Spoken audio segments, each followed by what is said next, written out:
Bismillahirrahmanirrahim. In the name of Allah, the most beneficent and the most merciful. Assalamu alaikum students. Once again, welcome Pakistan International School Guide Virtual Learning System. Hope you all are well and learning a lot from this system. This lecture is for grade second year boys and girls Pakistan Studies, and we have started chapter 3.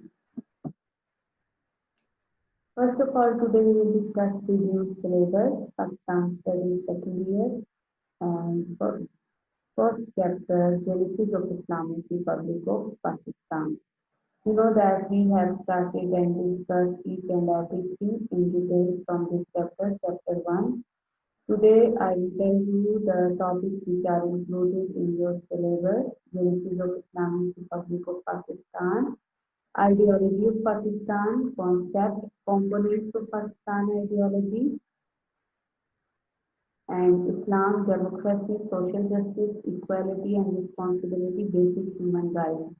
Also, it can be long questions. What are the components of Pakistan ideology? Islam, democracy, social justice, equality and responsibility, basic human rights. These are the components of Islamic or Pakistan ideology. Pakistan, the result of Muslim struggle. In this Pakistan, the result of Muslim struggle, these topics are included. Foundation of Muslim League, you will prepare complete Muslim League. Aligarh Tehreek, complete Aligarh Tehreek is included. Pakistan Resolution, complete topic of Pakistan Resolution, then 3rd June Plan 1947, Independence Act 1947, Measures of Pakistan. These topics are included from first chapter, and you have to prepare, for example, Pakistan Resolution or Lahore Resolution. You have to prepare complete topic, all the questions. For example,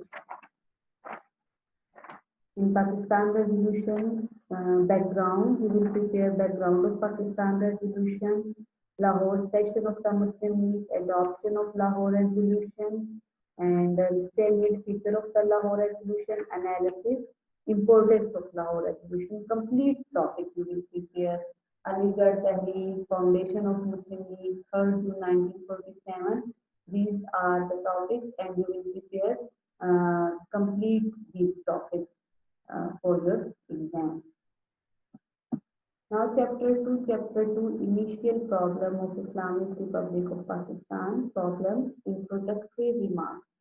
Here you will prepare background, introductory remarks here, background is included, then Radcliffe Award, its injustice included.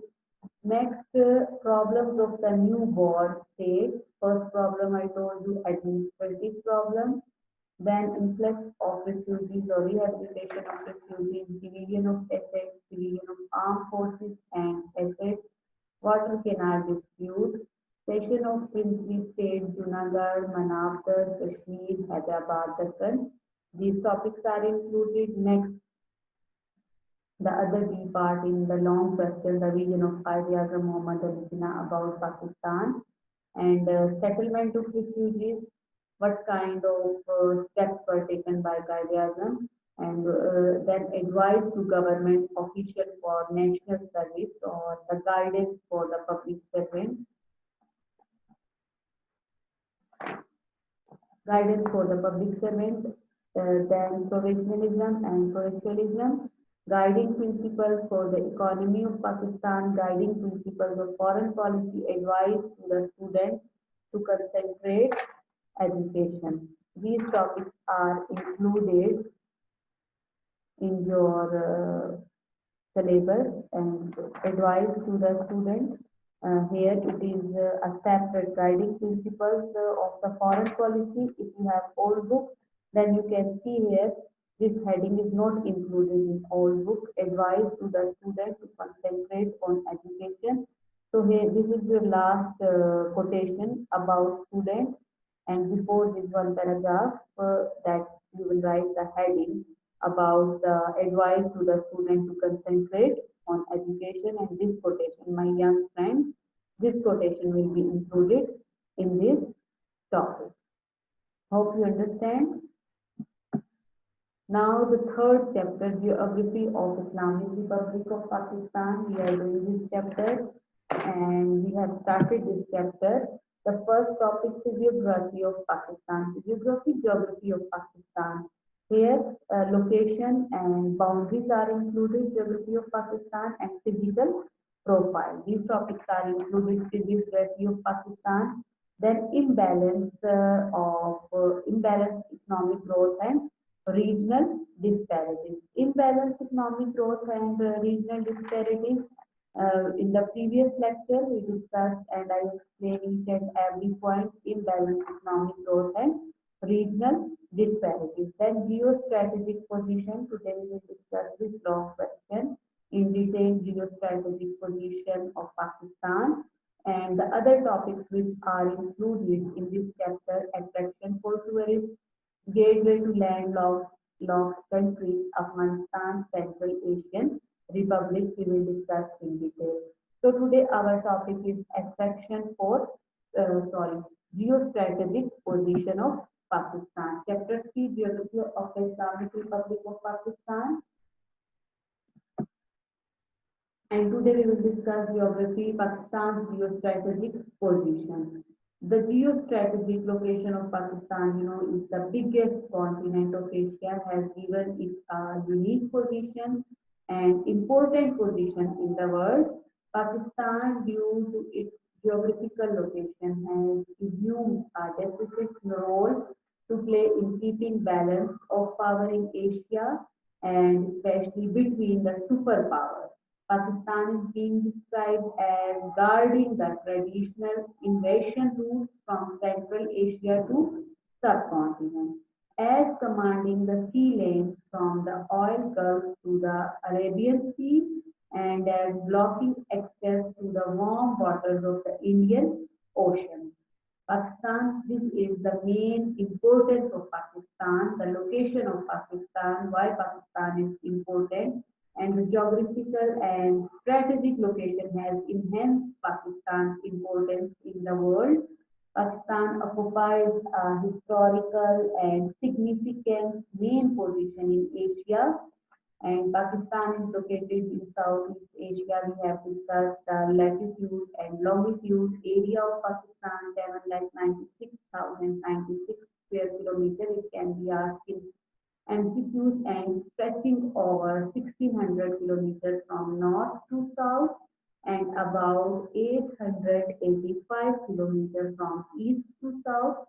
Khyber Pass connects Pakistan and Afghanistan. Punjab Pass links Pakistan and China. Pakistan and Iran border meet at Kohe Saftan. This is the main importance or main significant importance of Pakistan. Why Pakistan is important? What is the importance of Pakistan as geographical point of view? Now we will discuss all the points in detail. Pakistan's geostrategic position. Number one, central position in the Muslim world. Central position in the Muslim world. Pakistan. Its location, Pakistan is having a central position, a main position, important position in the Muslim countries of the world. Pakistan, where it is located in the middle or in the center of the extensive chain of the Muslim countries or Muslim nations, from Morocco in the west to Indonesia in the far east. And for its main or the central or the significant position for the vice president of Libya, Abdul Salam Jalloud, during his visit to Pakistan in 1978, it can be asked in MCQ. When the vice president of Libya visited Pakistan in 1978, and what he called Pakistan the heart of the Muslim world. And why he called the heart of the Muslim world? Because of its significance or the main important position or the location in the world, in the South Asia. It is the midst of Pakistan is located in the midst of the extensive chain of the Muslim countries. Second point, importance in world politics. What is the importance in the world politics, or why the Pakistan played important role in the world politics? Pakistan, came into being 14 August 1947. After 2 years, the Second World War, termination of the Second World War. What was the time period of Second World War?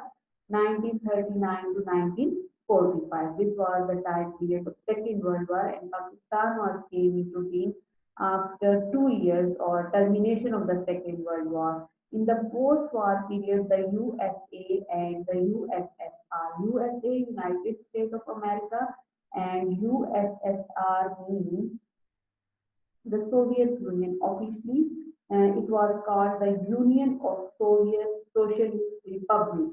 Union of Soviet Socialist Republic was a federal socialist state. This was the old name, Russia, and from 1922 to 1991. 1991. Now it is Russia had emerged as superpowers, and these two countries, that these two countries, USA and USSR, or that time USSR, they wanted to create or to enhance their role or their respective spheres of influence in the world, and especially the smaller country of the world. They wanted to create their control or their power. They wanted to enhance their power, and especially these smaller countries, these two countries struggle hard to win the support of the smaller countries of the world. During this period, we called it Cold War era between USA and USSR. What is the Cold War? It is a conflict between nations or the countries that does not involve direct military action or the weapons. They don't use weapons, but is pursued primarily through economic and political action and propaganda against each other. And this term is mostly common used to refer to the Soviet Union, USSR, and America to 1947 to 1991 Cold War. Pakistan decided to side with the American bloc. When this Cold War was began between America and the USSR, the role of Pakistan was not on that time neutral, and Pakistan decided to stand with American bloc. Due to its geographical position, Pakistan became the front-line state in the alliance of states formed by the USA to contain so the called Russian expansionism. Pakistan joined Tito and Santo, the anti-Russian military alliances. These were the military alliances, Tito and Santo. We will discuss in the coming chapter, chapter 10, in detail these two facts, Tito and Santo, but these were the military alliance against Russia, and Pakistan also joined under American bloc. Tito, this was signed, Pakistan joined in 1954, and Santo, Pakistan signed and joined this text in 1955. Now, notwithstanding the merits and demerits of this policy, we must admit that Pakistan could rise to this position of superb importance in the world politics only due to her strategic location or the strategic position or the geographical position. The next point we will discuss leadership of the third world. Due to her unconditional loyalty with the American bloc, we have discussed Pakistan when the Cold War era between America and the USSR. So Pakistan decided to stand with American bloc. So this was due to her unconditional loyalty with American bloc. Pakistan could not achieve or attain a respectable position among the other country or non-aligned country or the neutral country and the third world country. In the coming period, when Pakistan adopted a policy of non-alignment, neutral policy, her image improved in the third world countries, and in the year 1979, the president of Pakistan was designated. 1979, this was the time period of 1979, the president Ziaul Haq. Ziaul Haq was the president of Pakistan, and he was appointed to represent the Muslim world at Havana Conference of Non-Aligned Countries. So in 1979, the image of Pakistan between the third world country it improved, and the president of Pakistan was elected or appointed for the leadership or to represent the Muslim world at Havana Conference of Non-Aligned Countries. In 1918, he was again given the honor of addressing the UN General Assembly. UN General Assembly, UN, you know that United Nations Organization. It is an international organization, and the main purpose of this organization, when it was established after the Second World War to maintain peace in the world. And General Assembly, it is very important organ of the United Nations as a spokesman of the entire Muslim world. Next topic is anti-expansionist stance.